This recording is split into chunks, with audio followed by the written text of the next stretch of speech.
各位小朋友，你哋好啊！我係飯團媽咪。如果你都鍾意我分享嘅故事，記得要訂閱我個 channel 啊！咁樣每個星期你都可以收聽新嘅故事㗎啦。好啦，我哋而家即刻開始啦！今日我想同大家分享嘅故事叫做《我絕對絕對不吃番茄》。各位小朋友，你哋有冇偏食㗎？今日我哋書入邊嘅主角，佢個妹妹啊，好多嘢都唔食㗎。但係佢呢就諗咗一個好好嘅方法氹佢妹妹食嘢，究竟係乜嘢方法呢？等我哋一齊嚟睇下。Hello，你哋好啊！我個名叫做查理，呢個係我個妹妹，佢個名叫做羅拉。佢仲好細個㗎咋，但係我好鍾意同佢玩，有時候我仲要照顧佢㗎。爸爸媽媽成日都叫我氹佢食嘢，但係真係好難㗎，因為佢成日都偏食，咩都唔肯食。羅拉佢唔鍾意食紅蘿蔔㗎，佢話紅蘿蔔係俾兔仔食嘅。之後我試下俾啲豆佢，佢又會話啲豆太細粒同埋太綠啦。終於有一日，我諗到一個方法去幫佢啦。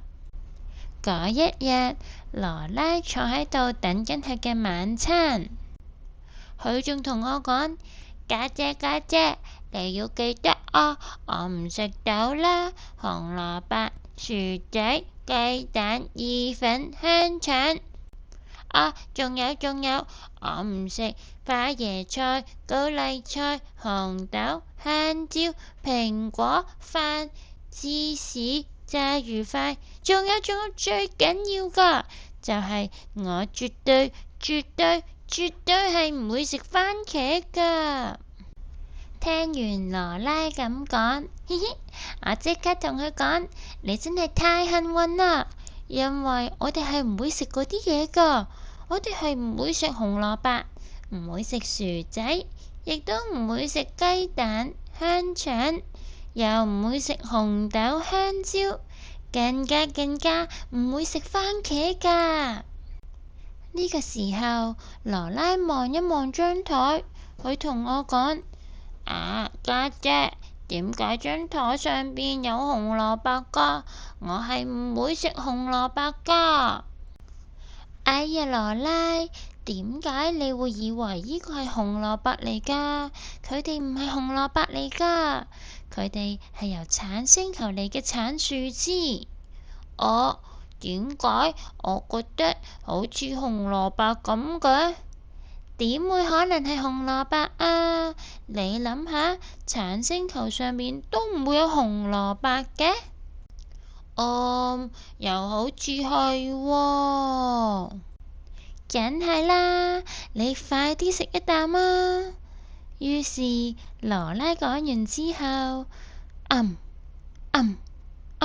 佢食完一啖又一啖，好快就食晒了。跟住羅拉又見到台上面有一碗豆喺度。家姐，我唔食豆㗎。吓？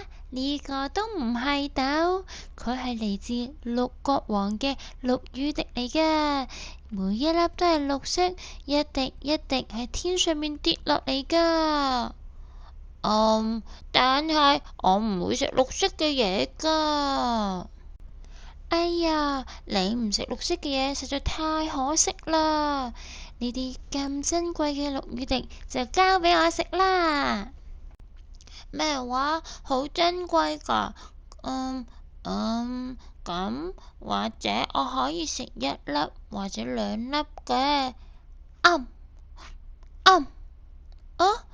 哇！家姐，原來都幾好食㗎喎。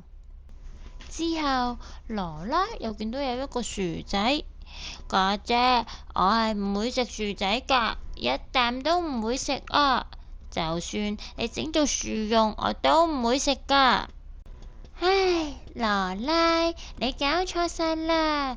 呢啲唔係薯蓉嚟㗎，呢啲其實係嚟自日本富士山最高嗰個山頂嗰啲鬆鬆軟軟嘅白雲嚟㗎。真係軟綿綿，好舒服㗎。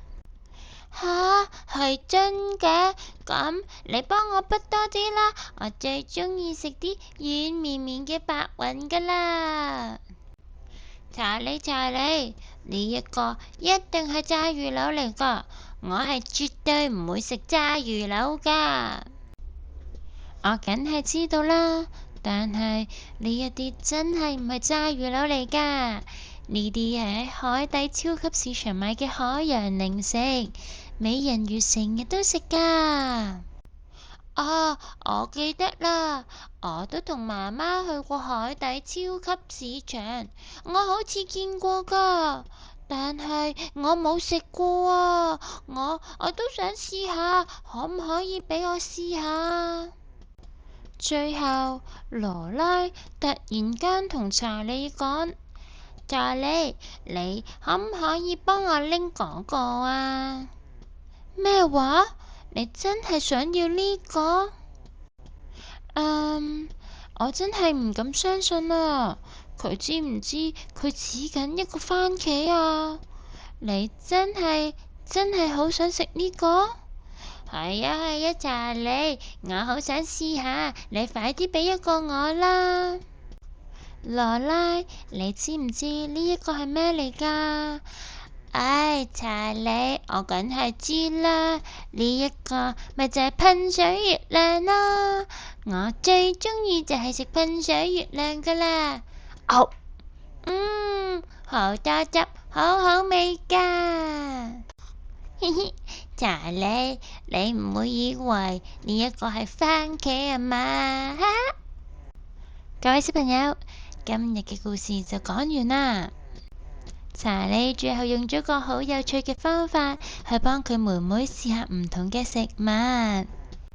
如果下次你都遇到一啲你唔係咁敢嘗試嘅食物，不如我哋學下佢，想像下呢種食物變成另一樣嘢啊，可能會容易啲放入口㗎。